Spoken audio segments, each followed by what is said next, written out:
Mari kita dengarkan firman Tuhan yang diambil dari Ulangan 22. Apabila engkau melihat bahwa lembu atau domba saudaramu tersesat, janganlah engkau pura-pura tidak tahu. Haruslah engkau benar-benar mengembalikannya kepada saudara-saudaramu itu. Dan apabila saudaramu itu tidak tinggal dekat denganmu dan engkau tidak mengenalnya, maka haruslah engkau membawa hewan itu ke dalam rumahmu dan haruslah itu tinggal padamu sampai saudaramu itu datang mencarinya. Engkau harus mengembalikannya kepadanya. Demikianlah harus kau perbuat dengan keledainya. Demikianlah kau perbuat dengan pakaiannya. Demikianlah kau perbuat dengan setiap barang yang hilang dari saudaramu dan yang kau temui. Tidak boleh engkau pura-pura tidak tahu. Apabila engkau melihat keledai saudaramu atau lembunya rebah di jalan, janganlah engkau pura-pura tidak tahu.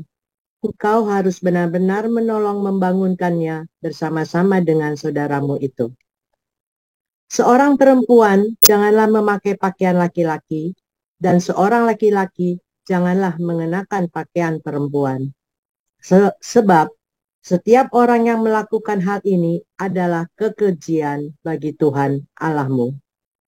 Apabila engkau menemui di jalan sarang burung di salah satu pohon atau di tanah dengan anak-anak burung atau telur-telur di dalamnya, dan induknya sedang duduk mendekap anak-anak atau telur-telur itu, maka janganlah engkau mengambil induk itu bersama-sama dengan anak-anaknya. Setidak-tidaknya induk itu haruslah kau lepaskan, tetapi anak-anaknya boleh kau ambil. Maksudnya supaya baik keadaanmu dan lanjut umurmu. Apabila engkau mendirikan rumah yang baru, maka haruslah engkau memagari sotoh rumahmu, supaya jangan kau datangkan hutang darah kepada rumahmu itu, apabila ada seorang jatuh dari atasnya. Janganlah kau taburi kebun anggurmu dengan dua jenis benih, supaya seluruh hasil benih yang kau taburkan dan hasil kebun anggurmu jangan menjadi milik tempat kudus. Janganlah engkau membajak dengan lembu dan keledai bersama-sama. Janganlah engkau memakai pakaian yang dua jenis bahannya, yakni bulu domba dan lenan bersama-sama. Haruslah engkau membuat tali yang terpilin pada keempat puncak kain penutup tubuhmu. Apabila seseorang mengambil istri dan setelah menghampiri perempuan itu menjadi benci kepadanya, menduduhkan kepadanya perbuatan yang kurang senonoh, dan membusukkan namanya dengan berkata, perempuan ini kuambil menjadi istriku, tetapi ketika ia kuhampiri, tidak ada kudapati padanya tanda-tanda keperawanan. Maka haruslah ayah dan ibu gadis itu memperlihatkan tanda-tanda keperawanan gadis itu kepada para tua-tua kota di pintu gerbang. Dan ayah si gadis haruslah berkata kepada para tua-tua itu, aku telah memberikan anakku kepada laki-laki ini menjadi istrinya, lalu ia menjadi benci kepadanya. Dan ketahuilah, ia menuduhkan perbuatan yang kurang senonoh dengan berkata, tidak ada kudapati tanda-tanda keperawanan pada anakmu. Tetapi inilah tanda-tanda keperawanan anakku itu. Lalu haruslah mereka membentangkan kain itu di depan para tua-tua kota itu. Maka haruslah para tua-tua kota itu mengambil laki-laki itu, menghajar dia, mendenda dia 100 shekal perak, dan memberikan perak itu kepada ayah si gadis. Karena laki-laki itu telah membusukkan nama seorang perawan Israel. Perempuan itu haruslah tetap menjadi istrinya selama hidupnya. Tidak boleh laki-laki itu menyuruh dia pergi. Tetapi jika tuduhan itu benar dan tidak didapati tanda-tanda keperawanan pada si gadis, maka haruslah si gadis dibawa keluar ke depan pintu rumah ayahnya, dan orang-orang sekotanya haruslah melempari dia dengan batu sehingga mati, sebab dia telah menodai orang Israel dengan bersundal di rumah ayahnya. Demikianlah harus kau hapuskan yang jahat itu dari tengah-tengahmu. Apabila seseorang kedapatan tidur dengan seorang perempuan yang bersuami, maka haruslah keduanya dibunuh mati. Laki-laki yang telah tidur dengan perempuan itu dan perempuan itu juga. Demikianlah harus kau hapuskan yang jahat itu dari antara orang Israel. Apabila ada seorang gadis yang masih perawan dan yang sudah bertunangan, jika seorang laki-laki bertemu dengan dia di kota dan tidur dengan dia, maka haruslah mereka keduanya kamu bawa keluar ke pintu gerbang kota dan kamu lempari dengan batu sehingga mati. Gadis itu, karena walaupun di kota ia tidak berteriak-teriak, dan laki-laki itu, karena ia telah memperkosa istri sesamanya manusia, demikianlah harus kau hapuskan yang jahat itu dari tengah-tengahmu. Tetapi, jikalau di padang laki-laki, jikalau di padang laki-laki itu bertemu dengan gadis yang telah bertunangan itu, memaksa gadis itu tidur dengan dia, maka hanya laki-laki yang tidur dengan gadis itu yang harus mati. Tetapi gadis itu janganlah kau apa-apakan.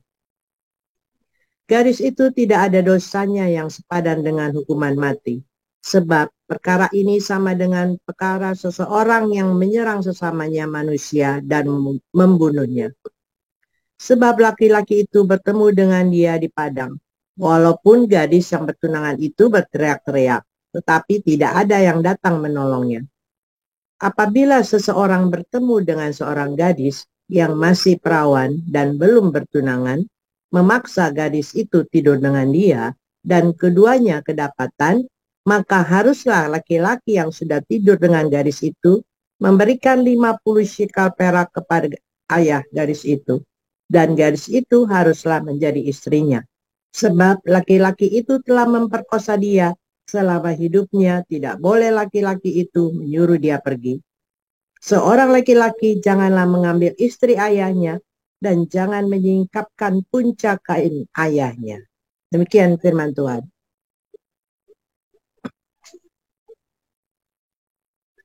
Lukas 14. Pada suatu hari Sabat, Yesus datang ke rumah salah seorang pemimpin dari orang-orang Farisi untuk makan di situ. Semua yang hadir menghormati dia dengan seksama. Tiba-tiba datanglah seorang yang sakit busung air berdiri di hadapannya. Lalu Yesus berkata kepada ahli-ahli Taurat dan orang-orang Farisi itu, katanya, diperbolehkankah menyembuhkan orang pada hari Sabat atau tidak? Mereka itu diam semuanya. Lalu ia memegang tangan orang sakit itu dan menyembuhkannya dan menyuruhnya pergi. Kemudian ia berkata kepada mereka, siapakah di antara kamu yang tidak segera menarik keluar anaknya atau lembunya kalau terperosok ke dalam sebuah sumur, meskipun pada hari Sabat? Mereka tidak sanggup membantahnya. Karena Yesus melihat bahwa tamu-tamu berusaha menduduki tempat-tempat kehormatan. Ia mengatakan perumpamaan ini kepada mereka. Kalau seorang mengundang engkau ke pesta perkawinan, janganlah duduk di tempat kehormatan. Sebab mungkin orang itu telah mengundang seorang yang lebih terhormat daripadamu.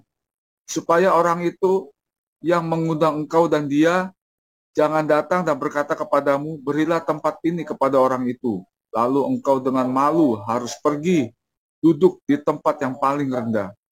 Tetapi apabila engkau diundang, pergilah duduk di tempat yang paling rendah. Mungkin tuan rumah akan datang dan berkata kepadamu, sahabat, silakan duduk di depan. Dan dengan demikian, engkau akan menerima hormat di depan mata semua tamu yang lain. Sebab barang siapa meninggikan diri, ia akan direndahkan. Dan barang siapa merendahkan diri, ia akan ditinggikan.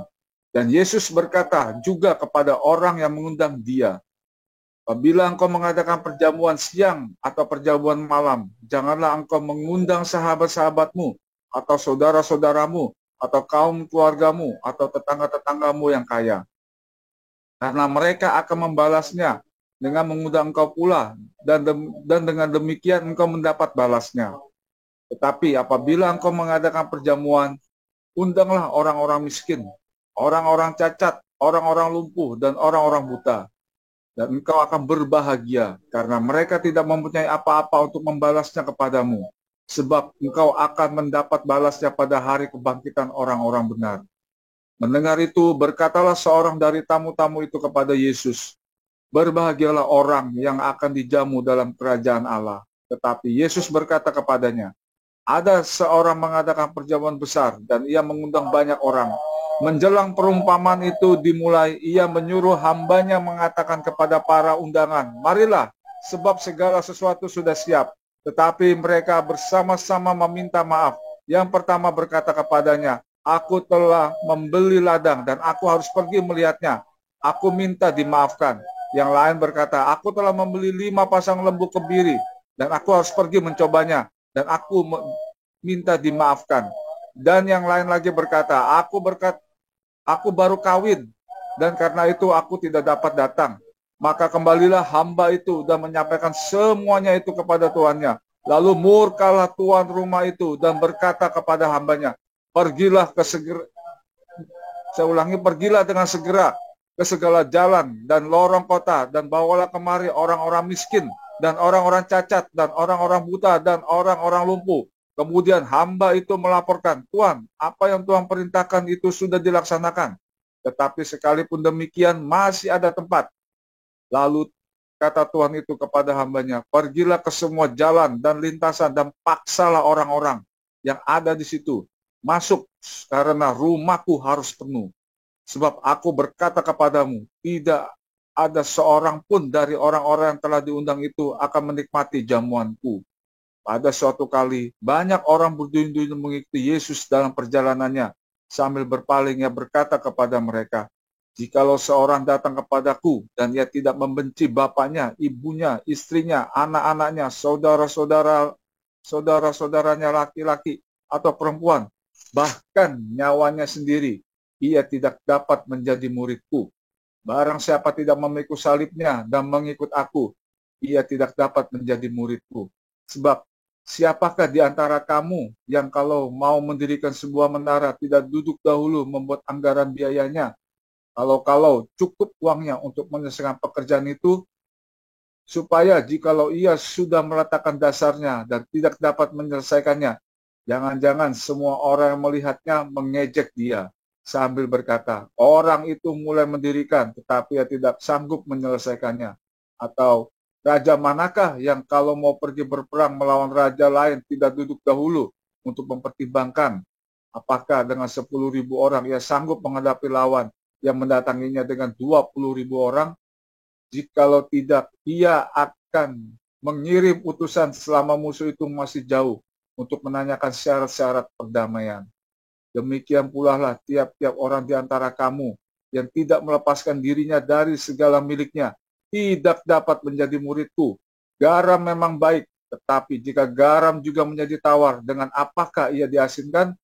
Tidak ada lagi gunanya, baik untuk di ladang maupun untuk pupuk, dan orang membuangnya saja. Siapa mempunyai telinga untuk mendengar, hendaklah ia mendengar. Demikianlah firman Tuhan. Haleluya, luar biasa firman Tuhan. Selalu baru ketika kita menanti-nantikan Tuhan dengan penuh cinta dan dengan kesungguhan hati, saudara ya. Karena jangan putus asa, lagi nunggu Tuhan itu ya. Menantikan masa-masa berhentinya masa padang gurun.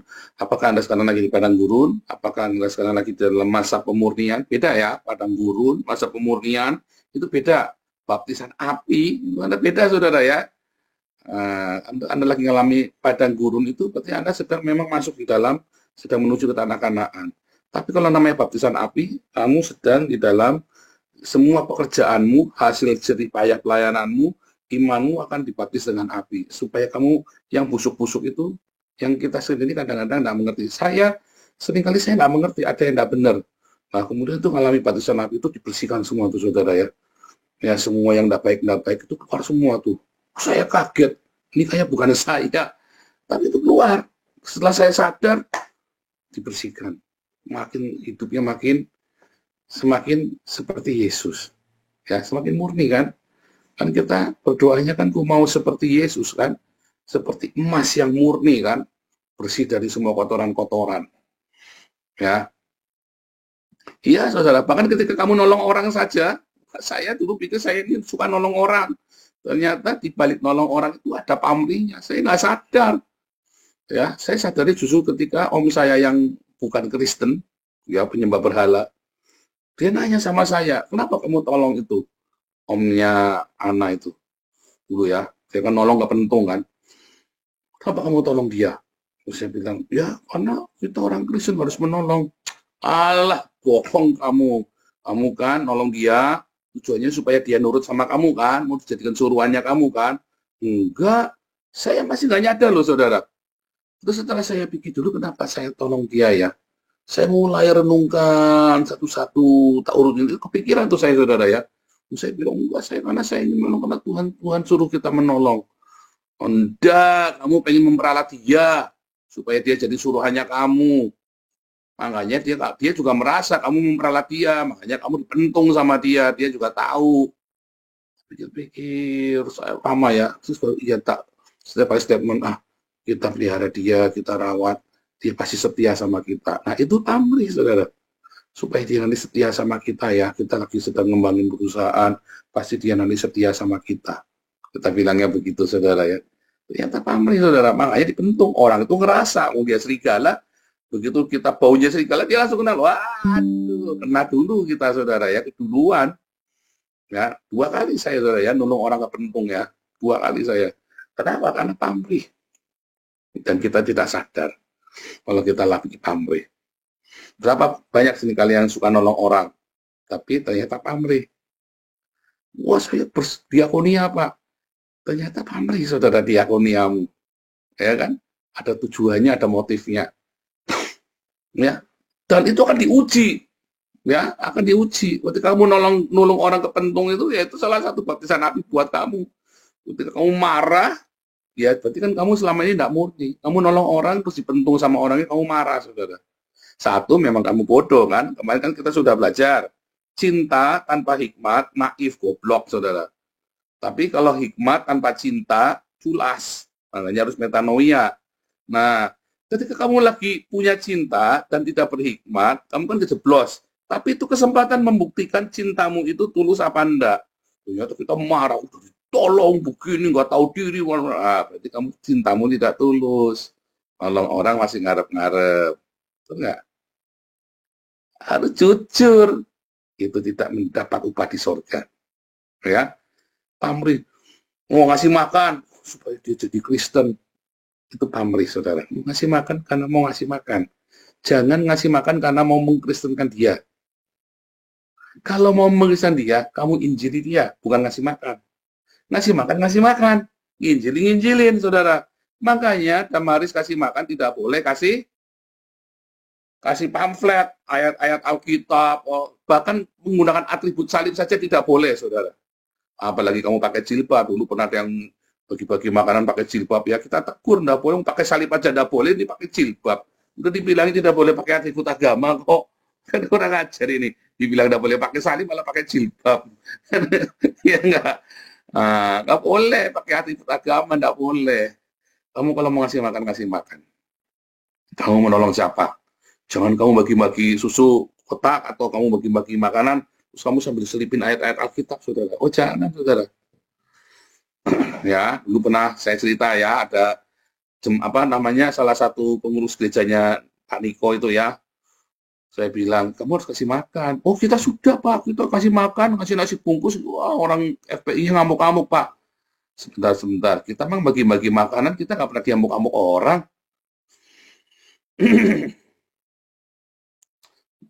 Kenapa kamu gimana bagi-bagi makanan sambil bagi-bagi ayat sih? Iya Pak, lo kalau bagi-bagi makanan percuma dong Pak. Loh, itu namanya kamu pamrih. Saya bilang, mau bagi makanan aja. Orang tahu kok kamu bagi-bagi makanan, oh ini pasti Kristen. Kenapa kamu nggak ada yang pakai jilbab? Pasti Kristen. Ya kan? Kalau mau dibilang Buddha, natanya kamu banyak orang pribuminya. Kalau semuanya orangnya sipit semua, ya bisa Buddha. Ya kan? Tetapi terus begitu dia lihat lagi, oh, ini pasti Kristen. Ciri khasnya Kristen itu nggak mungkin nggak tahu, saudara. Ketika kamu bagi-bagi makanan, tidak mungkin mereka tidak tahu kalau kamu Kristen. Kalau mereka kamu bukan Kristen, tidak mungkin mereka tidak tahu. Pasti mereka tahu kamu Kristen. Ya, jadi nggak usah pakai pamrih, nggak usah pakai atribut. Nah, masih udah ngasih makan, masih mau ngasih tetanggamu, masih dicaplok, ya kamu enggak apa-apa, itulah baptisan api buatmu kalau nolong orang itu ya saudara ya. Makanya Tuhan Yesus ajarkan kepada kita untuk selalu berbuat kebaikan saudara ya. Ya, kalau Anda melihat itu ya, orang Yahudi kan, kalau waktu Yesus menyembuhkan orang gara-gara hari Sabat, kan dimarahi Yesus, kamu enggak boleh nyembuhin orang hari Sabat. Loh, ini orang Yahudi saat itu yang di dalam perjanjian baru itu rupanya tidak mengerti pengajarannya rabinik saudara. Ya, para rabi ini rupanya dia tidak mengerti atau cari-cari. Kenapa? Karena di dalam Talmud disebutkan kalau kamu keledainya jatuh ke sumur, ya hari Sabat kamu kudu ambil itu saudara. Kalau nggak sumurnya rusak, walaupun hari Sabat. Ya, yang di HBC sudah pernah saya ajari itu ya. Jadi Sabat, kalau misalnya ada orang jalan, lalu ketiban tembok saudara, temboknya rubuh gitu ya, tembok rumah atau tembok apa rubuh. Maka kamu lihat, kalau orang yang kamu mesti nanya, kamu masih hidup? Iya masih, kamu harus langsung tolong, walaupun hari Sabat saudara. Kalau ada orang sakit, kecelakaan, ya mau dibawa ke tabib, harus ditolong saudara saat itu saudara, ke tabib. Tapi kalau orangnya sudah mati, besok baru ditolong saudara. Kalau sudah mati besok. Ya. Nah, di dalam Talmud ada. Jadi, kalau ada orang sakit, disembuhkan oleh Tuhan Yesus di hari Sabat, nggak apa-apa. Boleh. Menyembuhkan orang itu boleh di hari Sabat. Ngobatin orang itu boleh. Ya. Kalau sudah mati, ya nunggu besoknya, hari pertama, hari Minggu. Ya kan, Minggu itu bahasa Domingo kan, atau hari pertama mungkin, atau disebut dengan Yom Senisi ya, Yom Senisinya atau hari Senin, Yom Senisi itu ya, nunggu Yom Senisi, bukan hari Senin ya, itu kan Senisi, Yom Echad, sorry ya, Yom Echad, kamu nunggu Yom Echad, karena Sabat kan, ya kan, Yom Syafi'i kan Sabat, nah, kamu nunggu Yom Echad di pertama. Kalau sudah mati, kalau masih hidup kamu harus tolong loh. Menurut Talmud harus ditolong. Nggak boleh kamu lewat begitu aja, harus ditolong. Ya. Nah, rupanya si rabi-rabi Yahudi ini, dia antara dia tidak mengerti, kurang pinter dibanding dengan Yesus, itu pengajaran rabi ini, saudara. Nolong orang di hari Sabat, boleh. Bawa ambulan nih, ya. Bawa ambulan, bawa orang mau cengap-cengap itu, ya. Boleh, saudara. Tapi kalau orang itu sudah mati, ya dia dibiarkan di rumah dulu. Besoknya, Yom Echad, hari Minggu, baru boleh dimandikan, di apa segala macam. Begitu, ya. Nah, apa artinya, saudara? Banyak sekali kita kan sering nolongin orang ya, saudara ya. Wah, dicaci maki ya, saudara. Siapa bilang kita ini bukan lembaga sosial, gereja itu bukan yayasan sosial, katanya pendeta kan. Ada pendeta misui saya ya. Kita itu bukan yayasan sosial, itu urusannya negara. Kamu itu harus memberitakan Injil loh. Memberitakan Injil adalah memberitakan kabar sukacita. Kalau kita kasih makan, itu namanya kabar sukacita. Ya, tadi Pak Steve di jalan nanya, kan kita kan punya komunitas ya, komunitas offline ya. Jemaat kami itu orang bule, orang-orang sebagian besar ya kita paling cuma 15-20 orang ya. Sekarang ini cuma 15-20 orang. Orang Indonesianya adalah ya. Tapi semua ya lebih dari separuh ini ya 15 orang itu ya orang bule semua. Terus pasti masih nanya, kita perjamuan suci enggak? Ya enggak lah. Perjamuan suci itu bukan ajaran Tuhan Yesus. Perjamuan Tuhan itu ajaran Tuhan Yesus. Apa itu perjamuan Tuhan? Bagi-bagi makanan. Jadi kan kita seminggu sekali kita bagi makanan tuh, ya kan? Maka di gereja itu kita bagi makanan, kita bilang inilah tubuhku, inilah darahku, sama seperti Damaris kalau bagi-bagi makanan, inilah tubuhku, inilah darahku. Itulah sebabnya kita nggak pernah perjamuan suci pakai cawan kecil, roti kecil. Nah, ritual ini yang tidak dimengerti maknanya kemarin ya, Olimpiade di Paris pembukaannya kan.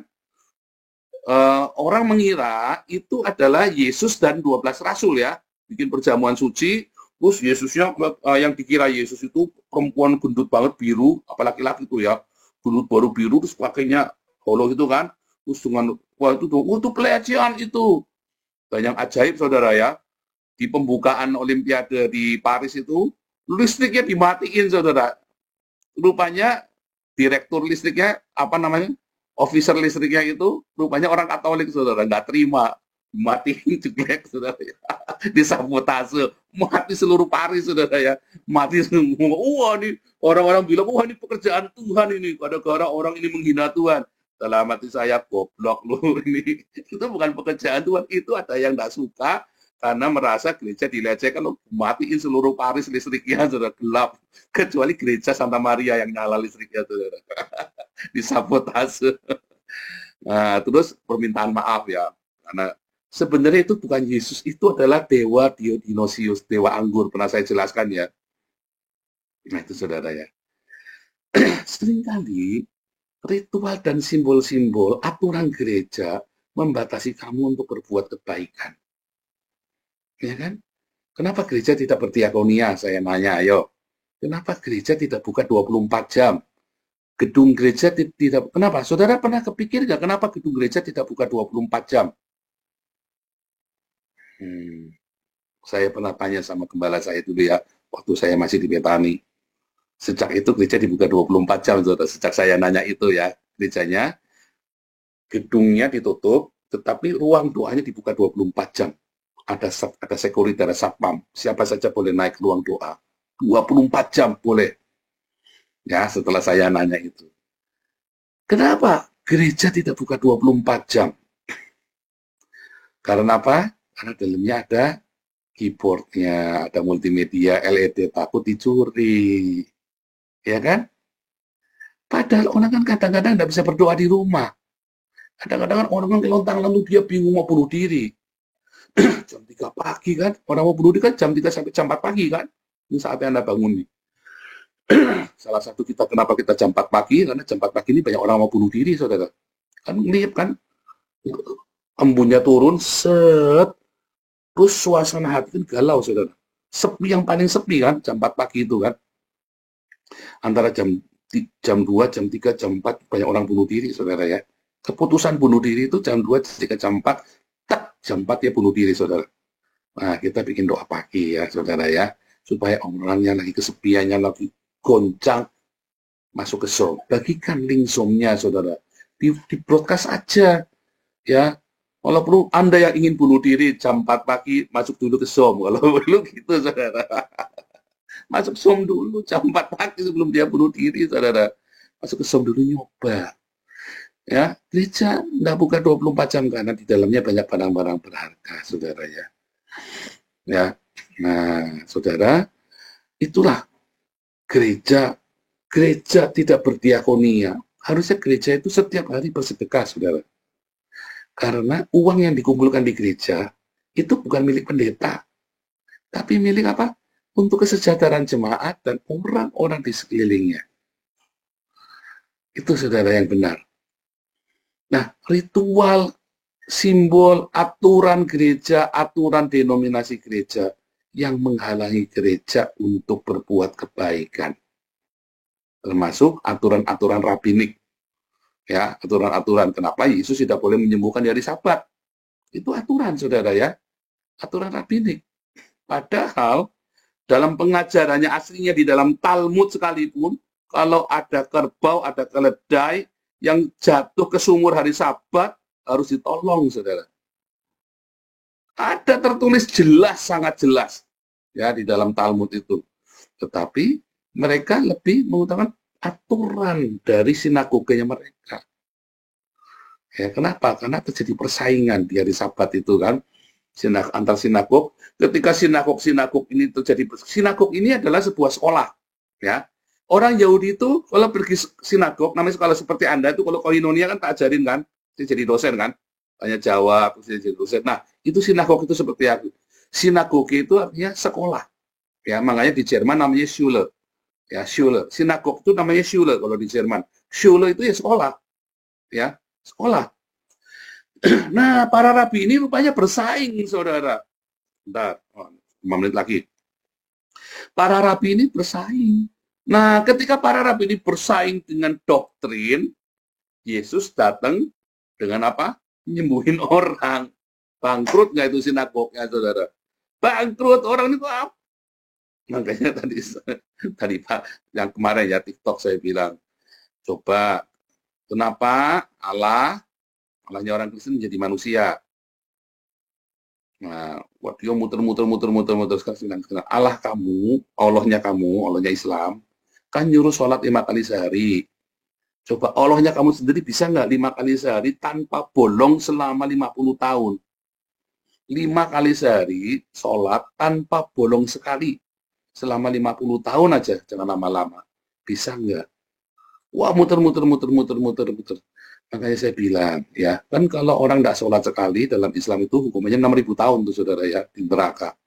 Bayangin, jadi kalau dia bolong 10 kali, 60.000 tahun tuh di neraka tuh, mampus lah kau.